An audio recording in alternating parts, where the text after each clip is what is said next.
Strouf, I teased it just a little bit, but do you think that Matt LaFleur is finally being tough? And the reason I ask you that is because there was a video from the Pat McAfee show where Brian Baldinger, I believe that is his last name, of the NFL Network. His last name, yes. Thank you. Horrible last name, by the way, if we're being honest. Baldy. Yeah. Is that what his nickname is? Baldy? Baldy. He's a legend. Okay.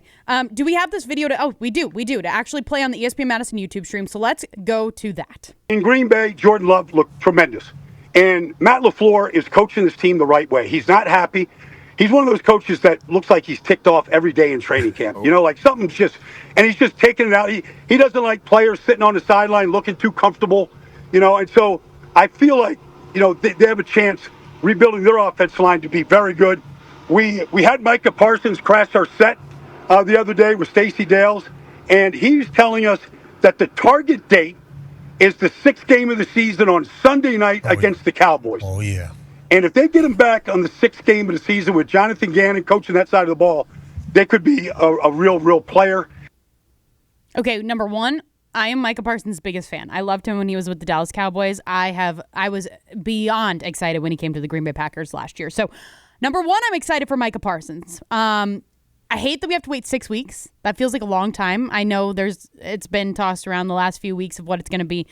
But I am excited to have him back. I'm excited to see what Jonathan Gannon can do. I feel like I've just kind of grown accustomed to the Packers defense not being like the best thing on the field. And I'm excited that this might be the year that we actually get to see them be great, which is interesting, especially considering our conversation in the first segment where who the hell is the starting cornerback going to be? I don't know. Yeah, they're going to toy around with some things. And that's a great point overall, actually, of what we're watching tonight. Now, it is Micah Parsons' list, and there's probably a couple other guys that won't play tonight. But all things considered, this is our first real look at the Jonathan Gannon defense. And Jonathan Gannon is a defensive coordinator and a very successful one in his history of being a defensive coordinator at that. Jeff Hafley, reminder, was never a defensive coordinator at any level prior to his job in Green Bay. He was a head coach. He was never a D coordinator. College. I think maybe he spent a year at Ohio State as like the co-D coordinator, but he never had his own defense before Green Bay, which is very I think that's something we forget sometimes. But anyway, that said, I'm excited to see Gannon. I'm excited to see Micah back in action. Hopefully it is that Cowboys game, but at the end of the day, you'd rather him healthy in January maybe rather than October. But to go back to the Matt LaFleur portion, this is encouraging. I like hearing the secondhand account of Matt LaFleur has a little bit of a different energy. Because we've talked about... But he didn't say that. He didn't say that. He said he's ticked off in training camp every day. How would you describe Matt LaFleur? Because ticked off wouldn't be in the top. I feel like he's been like that for the last few years. I mean, maybe when he's mad a penalty didn't get called, but he's not a tough guy. He's a player's coach. It's how we've always described him. He doesn't throw guys under the bus. He kind of did this offseason. But prior to that, he never really has, right? Like, it's not his style. His approach is like he's buddy-buddies, best friends with his players. To hear he's ticked off and motivated and wants this team to be great and Baldy thinks they could be great, that's like all super encouraging to me, Molly, because this is a guy that, despite getting a contract extension this offseason, had to realize last year wasn't good enough. And partial reason was it was his fault.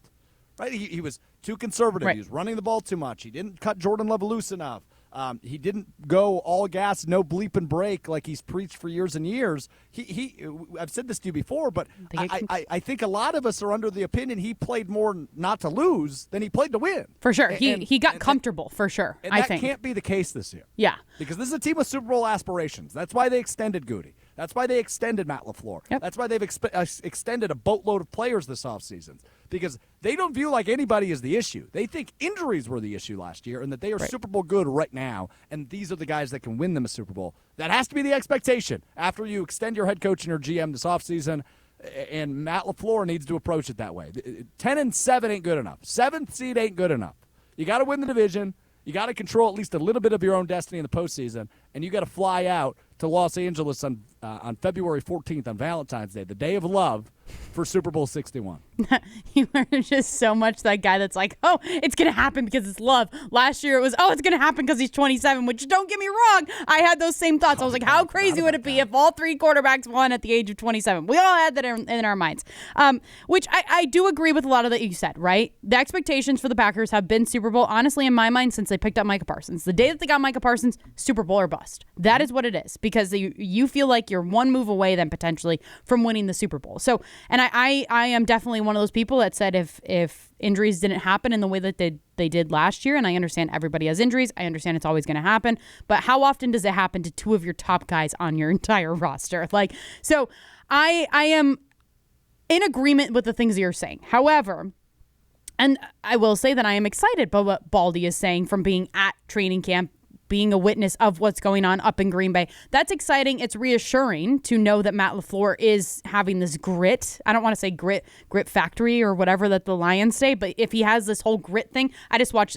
season 2 of Quarterback, so Jared Goff was wearing like the grit factory and everything. That was the Badgers. That was the Badgers. That was Colin Wilder. Wait, so then what's the Lions ones? Theirs was grit something. Leo Chanel, Colin Wilder. Okay, then I feel good about saying grit factory. Biting kneecaps, is that the Lions? That was probably the last time that the Badgers were good too. No, theirs was something grit because they had like these hats that they wore. I think they went 7-5 that year. They were not that good. Well, you know what? Yeah, 2018. Hey, we would all Badger fans right now would take 7-5. It was 2022 maybe. We would all take 7-5. Let's not pretend. Fired. Potentially. It might have been actually, because was that the same year as when he wore the or whatever the chains thing was? Because then everything went downhill after that. You guys remember that? I do remember that. Yes. But anyways, Riley was probably in college when that happened. Seriously. But going back to the Green Bay Packers and Matt LaFleur, so the reason I said why I don't think that this is that different, because I do feel like we've seen in the past where you've heard stories of Matt LaFleur being ticked off at practice and ticked off during training camp and getting after guys and whatnot. And then we've obviously seen it. We all know in our mind, we've seen Matt LaFleur chase down a freaking referee when something goes wrong that he doesn't like the call or whatever it may be. He literally has a handler on the side of the field that has to hold him back from trying to like fight refs or something. Like that is that one guy's only job, which by the way, how do I get that job? Dang. But I don't know if you'd be good at that job. Potentially. I don't like confrontation though, so that's a little bit. Yeah, you'd be bad at that. Yeah, I'd probably be bad at that. But again, I hate to keep saying this, but I'll believe it when I see it. Like Matt LaFleur he's this buddy guy, like you're saying in one aspect, and then the next thing he's saying all gas no brakes, but then he doesn't actually show that, and then he has this horrible mentality when it comes to games like the Browns and the Panthers last year, where he says there's no such thing as a trap game. Yes, there is, and you got trapped in those games. Oh, you talk about how you hate going overseas, so what does your team end up doing? They suck when they go overseas because of your poor mentality. So in my mind, I'm hoping that he gets more excited, more energized when it comes to every single game. Like, I don't need my coach to be Ben Johnson or Dan Campbell. I don't want that, if I'm being fully honest. I don't like those coaches. I don't enjoy listening to them. They don't motivate me. But, like, this is a young team that he's leading, so he needs to find whatever the best way in order to lead them is, because it is now or never when it comes to his career. I mean, you talked about his extension. Like, his extension got done, yeah, so he's attached to the Packers for the next few years, but we all know the NFL, anything can change. Anything could change. Totally.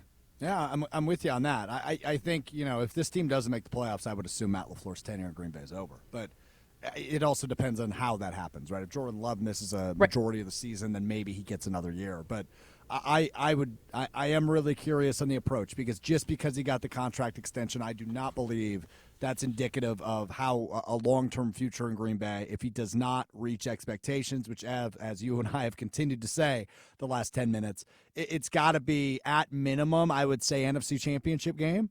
I think you view if they don't make the NFC Championship game, I think you view this season as an abject failure. I think you have to, because you mentioned the Micah Parsons move. You don't go out and trade for Micah Parsons if you think you're a 7th seed. You don't make that move if you think you're 7th seed. You make that move when you think you're a player away from the Super Bowl. And given the moves they've made this offseason, I think they are significantly better than a year ago. Right, they're toying with the offensive line. They bring in several 30-year-old players. They bring in a new kick and punt return specialist. Right, like these are not moves that a team that thinks they're going to go 6-11 makes. These are moves that a team that believes they are that close when healthy to winning a Super Bowl and being the best team in the NFC. So I don't want to say it's do or die, because if they are maybe a 7 seed again, I don't think LaFleur gets fired, but they've got to win the division, and I think the NFC Championship game at minimum has to be the expectation.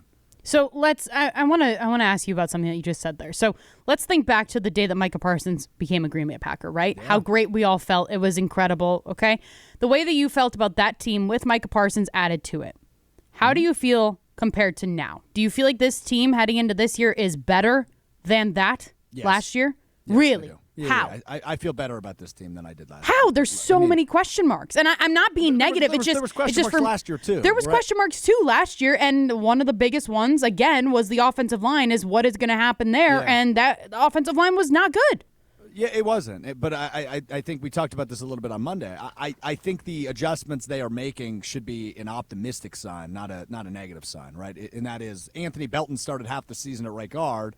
He's not going to be the right guard this year. They feel like they have at least two better options at right guard than a second-round draft pick from a year ago, one of which is a rookie, and there's a lot to be proven, and that's a guy to keep an eye on tonight in Jager Burton. But they feel better about their offensive line right now than they did last year. They traded for a tackle days before the season started last year. They at least have a backup tackle now in Anthony Belton. So I think they feel better about their line. I'm not saying it's the Chargers or the Broncos, right? Like, I'm not going to sit here and say they've got 3 all-pros on this offensive line, but I think they feel better about it than they did a year ago. And this was still a good team until things really started to fall apart. Talk about emergencies offensively last year, right? Tucker Kraft proved he can be a top tight end in this league. True. Christian Watson proved he can be a number 1 wide receiver, True. a true number 1 wide receiver, right? And Matthew Golden's going to take a step forward. We saw in the playoff game how versatile he is. Defensively, you saw a lot of guys go from, they might be good, to, like, those are studs. Think of Evan Williams, right? Like, he had a terrific year last year. Yep. That looks like the best safety tandem in the league with him and Xavier McKinney.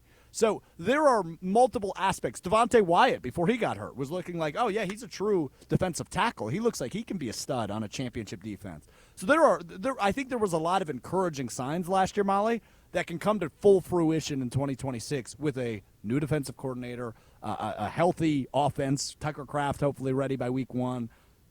I think there's a lot more to be excited about, and it's proven rather than wish casting than there was a year ago.